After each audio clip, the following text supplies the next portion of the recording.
I evo Igor upravo ide sa mojim motorom malo da se provoza. Vidimo se, hvala ti. Plašim se da će mu se svidjeti. Ajmo da se malo baziramo na ovaj M350 koji je nadograđena verzija M310, inače prvi skuter koji sam ja vozio, a opet jako liči po njegovim karakteristikama na 350D.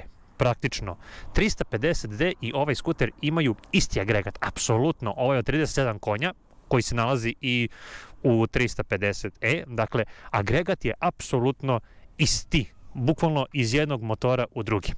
Ono što karakteriše ovu 350-icu, za razliku recimo od one 310-ke, a to je ovaj prednji točak koji je sada 15 inča. 310 imala 14. Dakle, međuosovinsko rastojanje je identično kao sa 350D. 2-3 kg je lakši od 350D. Iste gume imaju i napred i nazad. Kao recimo 350D i E. Isto. Ovaj auspuh identičan, malte ne isti. Dakle, ovo je na neki način kao 310M upakovano u 350 seriju. Ono što ga razlikuje recimo od nekadašnje 310-ke, a to je recimo sedište, jer je ovako nekako možda malo više sportski. Malo je širi od 310-ke u predelu sedišta i u predelu ove maske. Njegova prosječna potrošnja, evo, piše 3 litre na 100 km, odlično, a prešao je ukupno 3377 km i dalje ima ovu tračicu. Igor kaže, žao mi je da je skine. Igor mu je kupio ove štitnike, dodao je ove štitnike za ruke, što ja mislim da je fantastično. I jedina stvar koju ovaj recimo skuter nema u poređenju sa ovim, recimo ajde da kažem 350E, nema grejač ručica, što ja mislim da može da se vrlo lako nadogradi.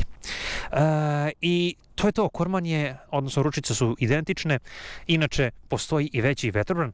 Igor trenutno ima ovaj manji, što ja mislim da mu sasvim daje neki lep izgled. Ok, koliko on efektivan sad u ovim nekim hladnim danima, to je već neka druga stvar, ali tu postoji onaj veći produženi vetrobran. Sad, ovde postoje neke ladice u kojima ne može da se smesti mnogo osim nekog uspravnog novčanika, ajde tako da kažem, ili ne znam, neke putarine. A slično i ovde, osim USB punjača. Ono što smo Igor i ja samo konstatovali je da ukoliko postoji ovde već USB punjač i ako vi protnete tu kabel, možete da ga oštetite, jer tu nema neki žljeb da se taj kablić provuče da bi on bio, da kažem, zaštićen. Tako da to je malo onako nezgodno. Ako već ide tu kabel, a vi ovo morate da zatvorite, može se kabel oštetiti.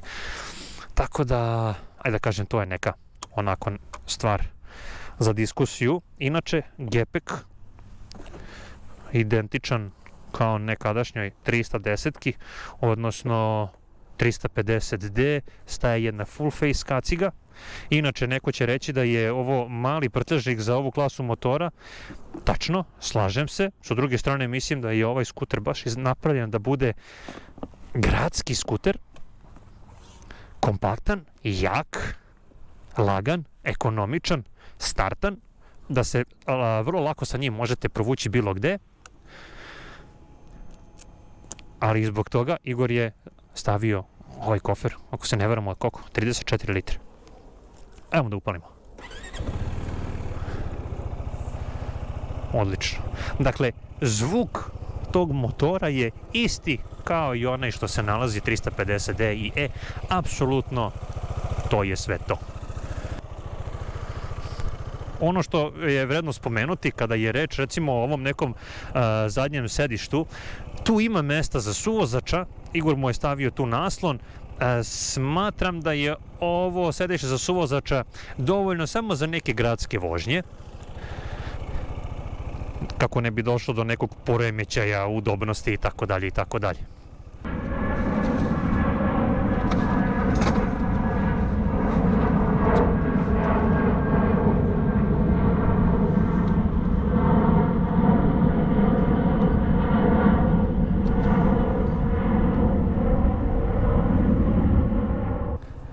šta da vam kažem.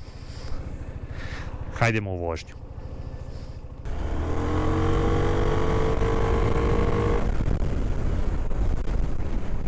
I ja bih rekao da je ovo najkompaktniji skuter što se tiče dimenzija i najjači u ovoj kategoriji, ako ne i generalno mislim, opet ću reći mislim, moje mišljenje, vi me ispravite ako grešim, da ne postoji manji skuter od ovog, a jači.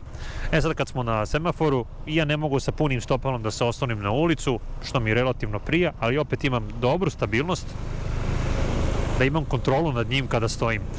Što se tiče sada sedenja, rekao sam za ručice da su na lepoj visini, da meni to prija, a pretpostavljam da bi prijelo i većini vozača, a to je recimo ovaj naslon sada za noge. On ima, ajde da kažem, dva položaja sedenja. Ima ovaj ravan i ima ovaj kosi. Sad, ja sa svojih 182 cm mogu da stavim svoja stopala na ovaj otkosni deo, ali ne mogu da kažem da je to nešto što meni, hajde da kažem, odgovara da me opušta i tako dalje. Poredio bih sedenje ovog skutera sa recimo jednom Yamahom X-Max. Dakle, ima te podnice, možete da ih upotrebite, ali to nije možda nešto što bi vas relaksiralo i opustilo na neke duže staze. Tako da, to je sada sve znak pitanja. Smatram da je ovaj skuter idealan za sve koji su do nekih 182 cm, da ta visina vozača pravi neku lepu komociju. Mislim, što se mene tiče, i meni je okej, ali ovako, ajde da kažem, laički rečeno, mislim da svi do 180 cm mogu lepo da se spakuju i da sednu na ovaj motor. Što se tiče ovog malog naslona za leđa, on je efektivan, ali sa druge strane smatram da je ovo gradski skuter i da je prvenstveno namenjen za grad. S tim što njegova snaga vama dozvoljava da idete i van grada, da se provozate i da napravite malo duže ture. Skrenuo bih pažnju da kada sam imao 310M i ja sam imao ture sa njim od 600 km u jednom danu i moram vam reći da nakon sat i po vremena vožnje mene su već leđa počela da bola i morao sam da pravim pauzu. Ne zato što sam hteo, nego zato što sam morao kako bi malo istegao i opustio ta leđa. Tako da sve je opet do nekog vašeg osjećaja. Možete da na dugo putovanja, ja možda ne bih to preporučio, ali da ima snage za autoput, ima i više nego dovoljno snage. 37 konja na njegov gabarit je sasvim, pa možda čak i više nego dovoljno.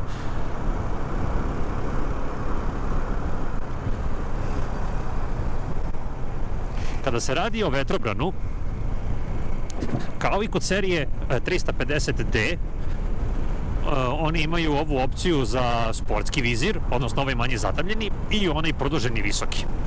Ovaj manji sportski zatamljeni, što mu daje lep estetski detalj, nije baš nešto efektivan za ove malo hladnije dane. Ja iskreno trenutno osjećam da me vazduh probio u delu grudnog koša i nisam siguran da li ću se osmeliti malo da izađem na autoput, da vidimo kako se ponaša. Potrudit ću se, ali to neće biti na neke duge staze. Nemojte mi zameriti, ipak napolju je 20 stepeni, zahladilo je, tako da smatram da bi ipak malo komotnija vožnja u ovim nekim hladnim danima bila sa tim povišenim vizirom. Kada je leto, kada je napolju 30-40 stepeni, mislim da je ovo savršeno. Da, dakle, kao i kod svih ostalih modela, on ima tu opciju da se podiže i spušta. Na ovu veličinu ne igra neku veliku ulogu, ali kada se stavi onaj produženi ovoliki, to i izuzetno zna da pomogne. Što se tiče retrovizora, isti kao i kod ostalih modela, ravno, lepo, pregledno, ne bih tu trebao ništa da dodam, to je tako. Inače, za razliku od nekog 310M, takođe ovde imate ovu parking kočnicu, što bi se reklo ručnu kočnicu, Eco i Sport mod, i to je praktično to. Dakle, ništa više, ani ništa manje.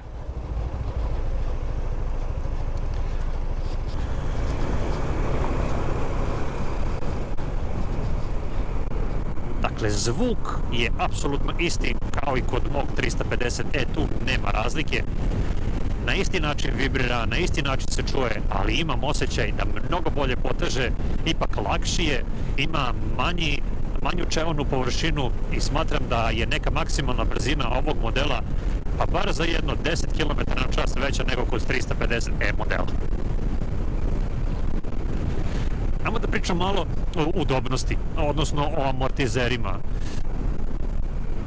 Lepo upija, sasvim lepo upija, tu ne bih imao šta da kažem, i napred i nazad što se mene tiče odlično upija, baš onako kako treba, bum, udarac, apsorpcija i to je to. Ništa nije mlohavo, mlitavo, ništa nije labavo, apsolutno sasvim dobro radi.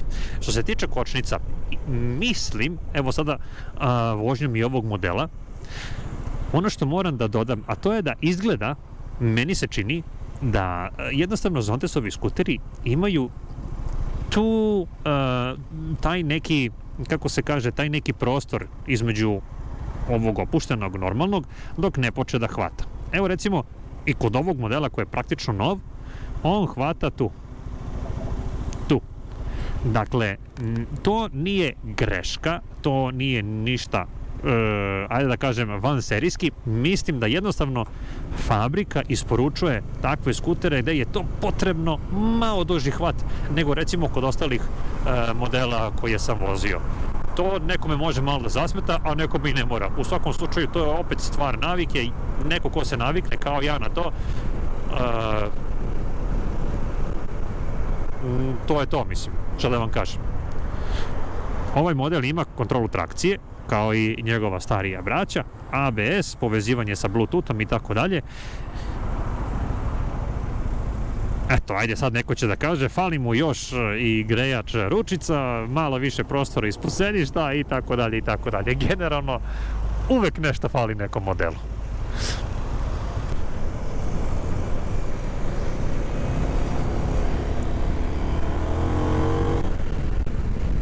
Ali prosto taj obratni moment kod ovog modela je zastrašujući. Nisam seo na skuter koji jače povlači, a da je u ovoj seriji, da se odmah ogradim, koji ovako dobro vuče. Što je malte ne i logično, obzirom na njegove gabarite, na njegovu veličinu i tako dalje. Ovo je kružni tok koji svim Beograđanima zadaje glavobolju, a pogotovo onima koji ne znaju kako da se uključe i da se isključe iz njega. Bože moj.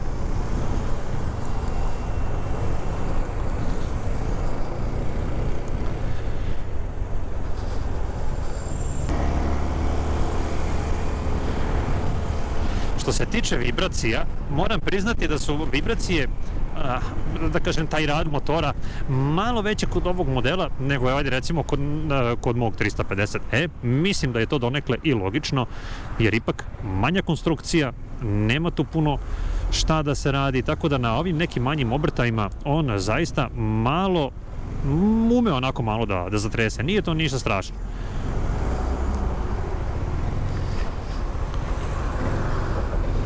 Još kada vozač ovog automobila ne bi gledao u svoj mobilni telefon, to bi bilo idealno.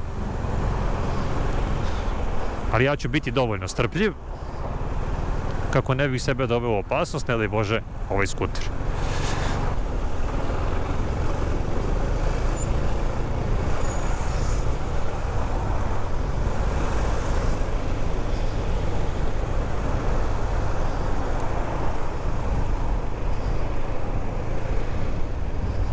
Ako nešto mogu da primetim što nije isto kao na ostalim iz ove serije, a to je da recimo ovi migavci ne cakću.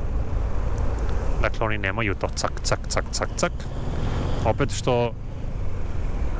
što mene čini malo zaboravnim da vratim taj signal s vremena na vreme. Ali dobro. Nije zamerka, ali vredno spomenuti te neke detalje i tako dalje. Evo, preko kaldrme, ma da, lepo to radi, zaista. Super, super. Ali sa koliko minimalnom količinom gasa ovaj skuter ide, to je za priču. Minimalno, tek da ide, a on u stvari leti.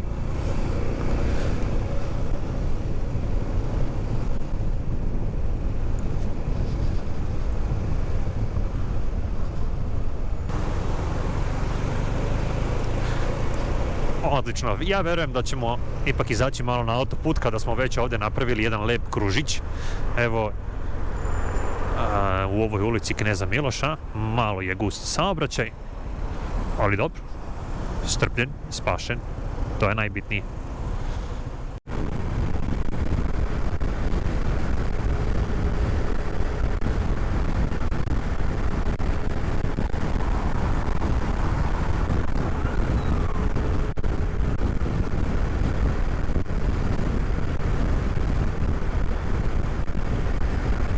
Ne znam da li možete da me čujete u ovom trenutku, ali pri ovoj nekoj brzini od 80 km na čas ovaj skuter troši oko 2 litre.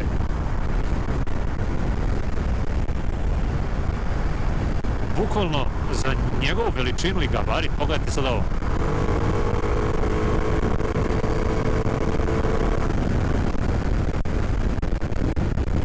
Malo sam se ovako stavio, ipak bije me vetar, nije mi prijetno, ali hoću da vam pokažem otprilike koliko snage ima ovaj, ajde da kažem, mali skuter.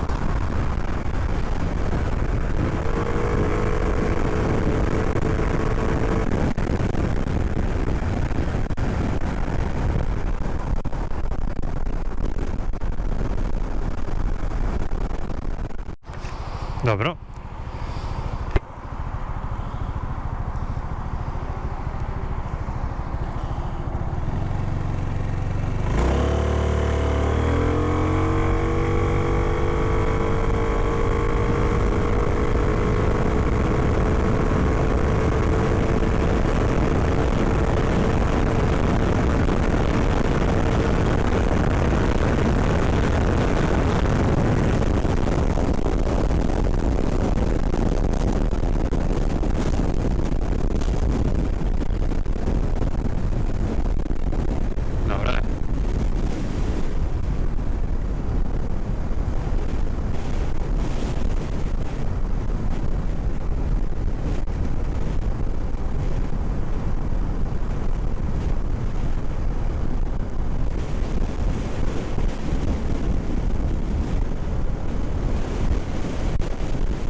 Dakle, ubrzanje od 0 do 100.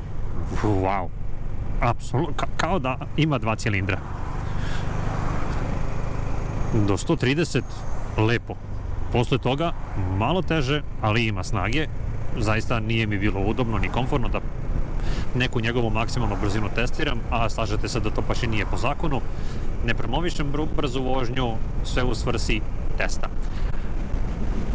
Ovaj skuter može biti sasvim dobar i za početnika, ali moram vam reći, izuzetno je opasan. Dakle, na tom nekom gasu, vi kad date gas, čvrsto se držite, on poleće kao da ima krila. Dakle, koliko god on izgleda ovako malo i kompaktno, njegov gas, njegova snaga je nešto što vas može izbaviti iz neke nevolje, ali opet sa iste strane može vas možda i uvaliti u nevolju.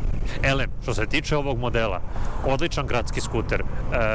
Mislim da svim onima koji treba ovaj skuter za neku gradsku vožnju od tačke A do tačke B i ništa više, ovo je fenomenalno, čak može da bude i jače nego što vam treba. Njegov gabarit, njegova upravljivost i sve ono što on ima sa toliko snage je zaista odlično. Njegova oprema opet sasvim dovoljna, mislim da vam ništa više ne treba od ovoga. Eto, osim, da kažemo sad neki grejači ručica mi trebaju, to nije dobro, navikao sam se i tako dalje, apsolutno individualno, ali opet sve ovo što ovaj skuter ima je fantastično. Moram da kažem da sam vlasnika ovog modela našao preko oglasa. Na sve načine pokušam da dolazim do ljudi koji imaju skuter, dakle, startujem vas na ulici, startujem vas preko oglasa, preporuka preko prijatelja i tako dalje. Ja sam pozvao čoveka koji je oglasio ovaj skuter na prodaju i rekao sam, dobar dan, kanal Samo skuteri, da li možete da nam ustupite na testiranje? Igor je rekao, mogu, znam, dođi, dogovorili smo se vrlo brzo i tako smo se na kraju i upoznali. Eto, šta sve radim kako bi održavao dinamiku kanala. Neko će reći, brate, ti si lud, ali ja ovo volim da radim. Tako da, mnogo ću se zahvaliti Igoru na ustupljenom modelu i što mi je dozvolio da vam predstavim ovaj skuter. Da, inače, ovaj skuter jeste na prodaju, možete ga naći na polovnim automobilima, odnosno polovnim skuterima, njegova oglasna cena je 4200. Pa sad, ko voli neka izvoli, neću da se mešam u cenu i tako dalje, pričam o samom ovom modelu koji evo meni trenutno mami osmeh na lice i izuzetno sam mu zahvalan što mi je dozvolio da ga malo provozam. Dragi moji, do našeg sljedećeg susreta i viđenja, ja vam želim svako dobro, bezbednu vožnju, čuvajte se i šta više da vam kažem. Ćao, čao, čao, hej, čao.